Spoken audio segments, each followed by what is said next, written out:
Barakatah Yahweh, Barakatah Yahweh Shai, Barakatah Yahweh, Barakatah Yahweh Shai. All praises to Yahweh, Bahashem Yahweh Shai, Bahashem Rekakadash. Yahweh be in the name of the Heavenly Father. Yahweh Shai be in the name of His only begotten Son, who they ignorantly call Jesus Christ. Now Yahweh, He had laws that He gave to the nation of Israel.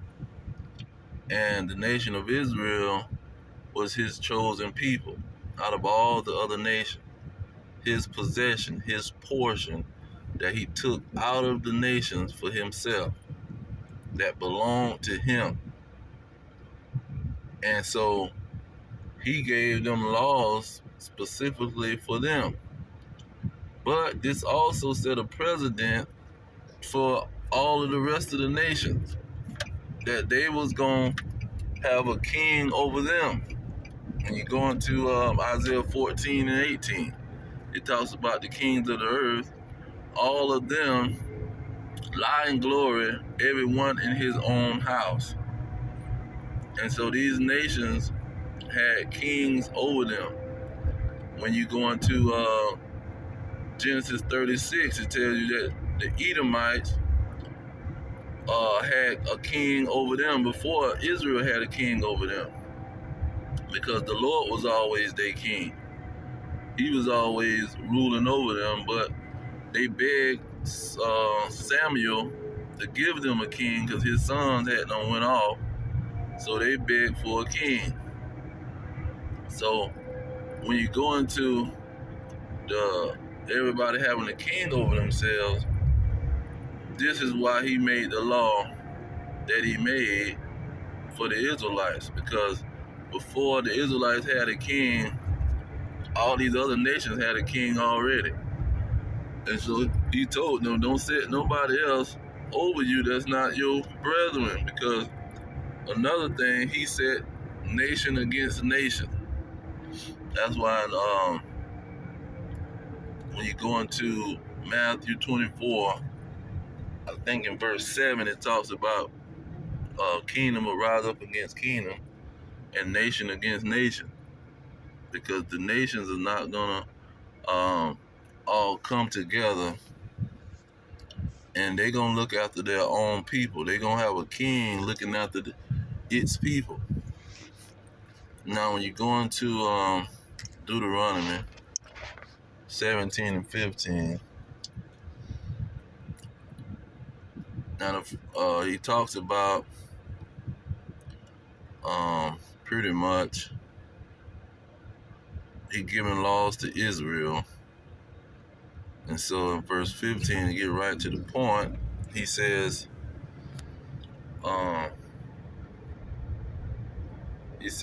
you shall in any wise set him king over you, who the Lord your God shall choose.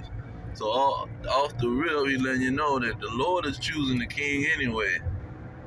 And He's choosing kings to be over a certain people.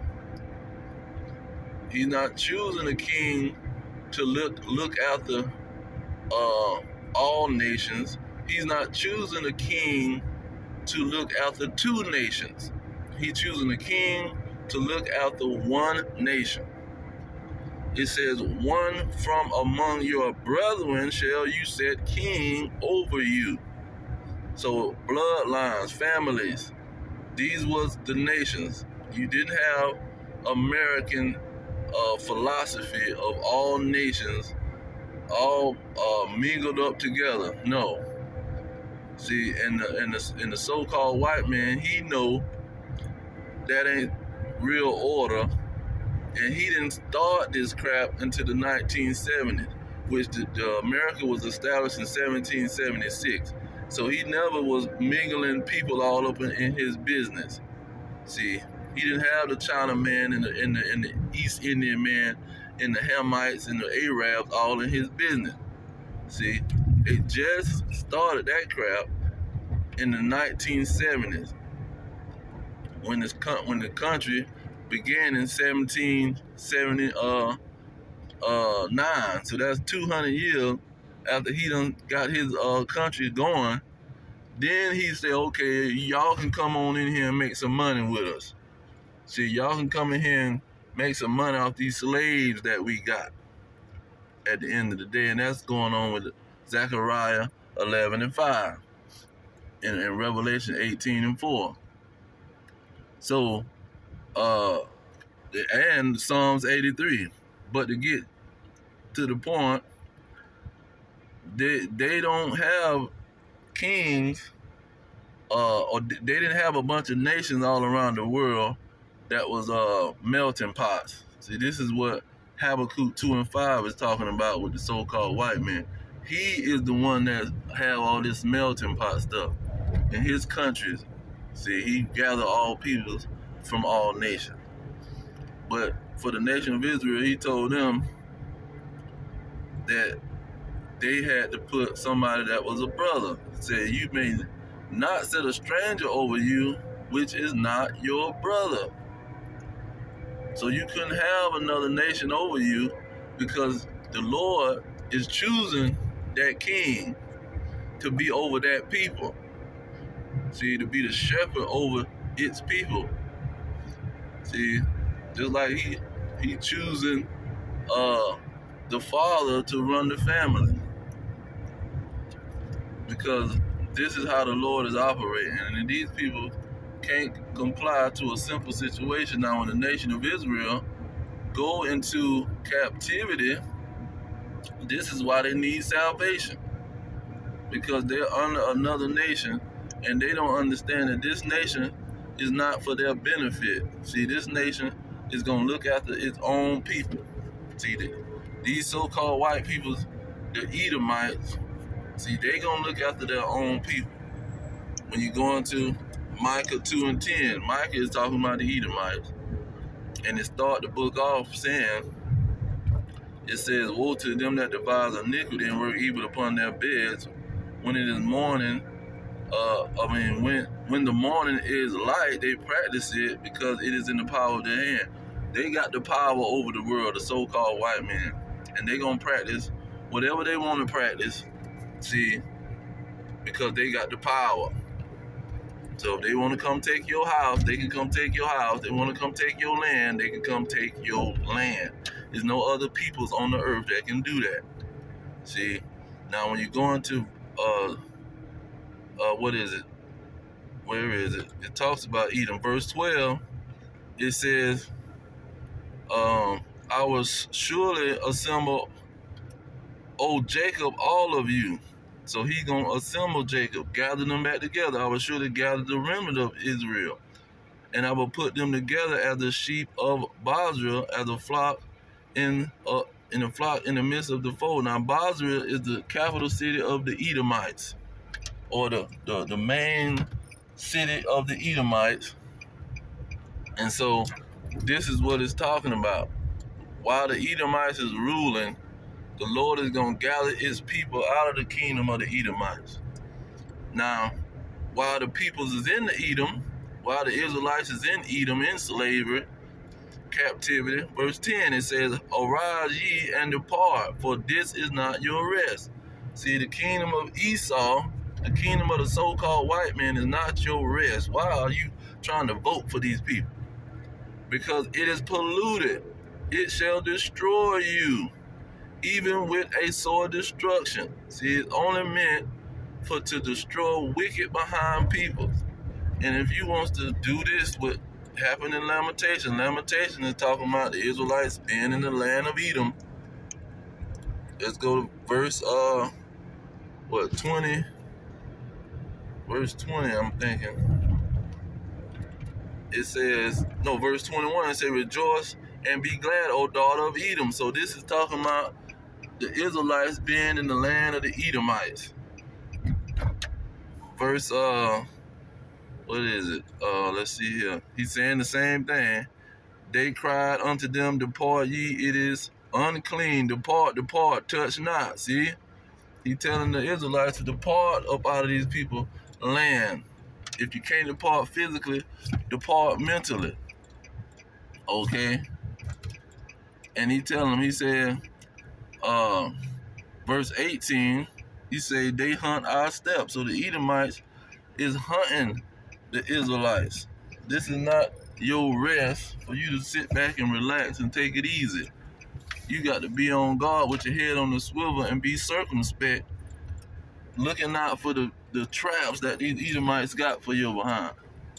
But no, what are our people doing? They want to sit around and talk about we want to vote for the best person because if we don't, then it might be a wicked Edomite over us. All of them are wicked. They the border of wickedness.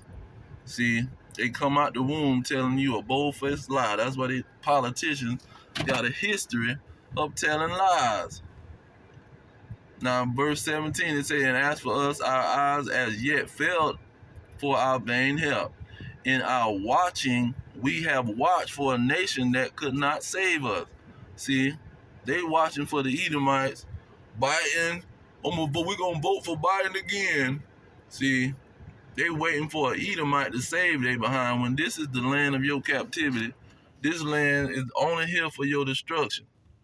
Let's go to the land of Edom and see what the Lord called this land. That's why he was saying in the valley of the shadow of death, because they don't understand what the valley of the shadow of death is. Job was living in the land of the Edomites, and he'll give you the understanding of the valley of the shadow of death. See, because it has had a history. It say, before I go whence I shall not return, even to the land of darkness and the shadow of death. A land, see, a land of the Edomites, of darkness, as darkness itself, and of the shadow of death, without any order. See, it's a lawless land. The Edomites, all of their religions, have one operation. Do not follow the laws of God. You can do whatever you want to do, but guess what? Them laws of God, they are done away with. Do not follow those laws. And where the light is as darkness. See, the daylight is to don't follow the daylight is to don't follow God's law. That's a good thing. It sounds real light, it sounds real good. But it's darkness, because if you don't follow that law, the Lord gonna kill your behind. The wages of sin is death. See? So this is why this place is called the shadow of death, because you following the so-called white man, these Edomites, who gonna tell you a bold-faced lie, like it's the light of the world, when it's a bold-faced lie and it's darkness, and the Lord gonna kill you for it. The law is done away with. You don't have to grow. You don't have to grow your beard. You can bald your head if you want to. You can walk around with a dress on and you a man. You can walk around with pants on and a thong on your booty on the beach side. You can do all that kind of stuff. The Lord don't care nothing about that. He don't care about you showing your nipples and your camel toe to everybody. See, this is what these people do. And a Negro and a Hispanic will sit up there and listen to them and go in their Catholic church, their Jehovah Wickedness Kingdom Hall, and their Muslim mosque, all institutions and philosophies of the so-called white man, the Edomite, and they'll sit up there and eat it up, man. And it's all darkness with no light, because see, they got the power over the world. That's why Isaiah 60 say what it say. Verse 2, it say, for behold, the darkness shall cover the earth. See, the Edomites done took over the whole world. And gross darkness the people. So the people following this king that the Lord set up. We're going to go into that, and I'm going to close out. Proverbs 21. Turn it. Proverbs 21, verse 1, it says, the king's heart is in the hand of the Lord. These Edomite kings that he chose to rule over the Edomites, they're in the hand of the Lord. As the rivers of water, he turneth it whereversoever he will. So he controlling these Edomites.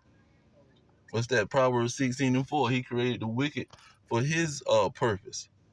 Now, it talks about the king, the people and the kings. Good Lord, let me see if I can get it out of Proverbs. I don't remember exactly where it is, but that's a major verse that I want to finesse. Okay, here we go. Proverbs. Let's see here.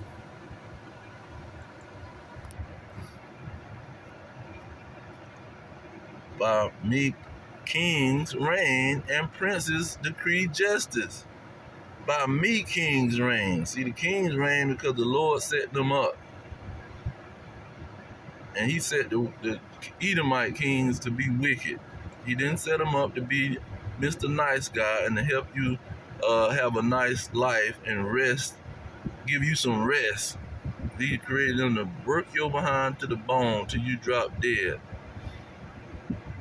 Okay. Now it talks about the kings, the people. Let me put king in, it might give it to me. Good Lord, that's even more stuff. People. Okay, let's get that. Salakia. Let me see if I can find this and out, because this one of the main thing I want to get.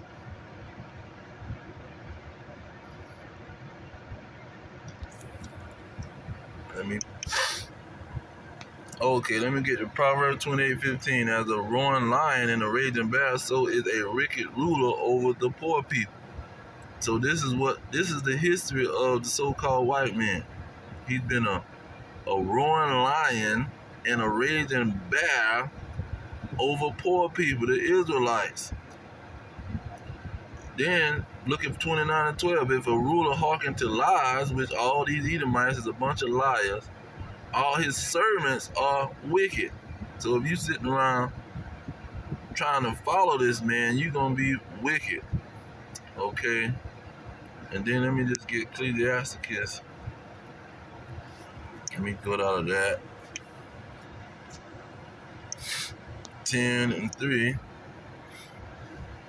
It says, an unwise king destroys his people. So this is what's gonna happen when these people try to vote for these Edomites. The Edomites is the foolish. See, they the unwise kings. Oh, let's go ahead and get it. Azariah. See, this is who these people trying to vote for. It says, and you did deliver us into the hands of lawless enemies, most hateful forsakers of God, and to an unjust king. This is who we went into slavery to, and the most wicked in all the world. So the Lord got laws telling us not to vote for these people because you don't know what you're voting for. He put us in slavery to some wicked people. And your only deliverance is Yahweh Shai. That's why Yahweh Shai is so important. Because this is the only hope for the Israelites. But only a remnant is going to repent. And this is for the elect. The elect of the nation of Israel, the blacks, Hispanics, and Native Americans. Descendants of slaves, you see, especially unto another nation, not slaves to their own nation, slaves to another nation. See, they're enemies. This is the key part of it. But I'm going to leave it there. All praise to Yahweh, Ba'ashem Yahweh Shai, Ba'ashem Kakadash. Double honor to the elders pushing the truth. Peace to the elect worldwide. Our kingdom is at hand. Shalom.